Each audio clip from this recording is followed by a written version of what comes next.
My son's imaginary friend described my childhood home perfectly, down to the creaky stairs and faded wallpaper.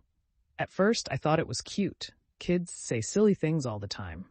But as weeks passed, I noticed my son becoming increasingly withdrawn, spending hours talking to this friend instead of playing or engaging with anyone else. I convinced myself that if I just encouraged him to open up about his feelings more, maybe he would feel less alone. One afternoon, I sat him down, determined to dig deeper. "Tell me about your friend," I prodded. Instead of joy, I saw fear in his eyes. He hesitated, then mentioned something that sent chills down my spine. He said he knows what happens at night. Stunned, I laughed nervously, thinking it was just a child's imagination running wild. So, in what I thought was a show of support, I decided to engage with this imaginary character, making up stories where he overcame fears. The more I tried to help, the more agitated my son became, insisting that I didn't understand his friend at all.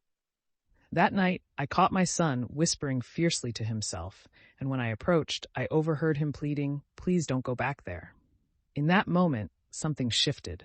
I realized that in my efforts to help, I had unwittingly validated something far more sinister.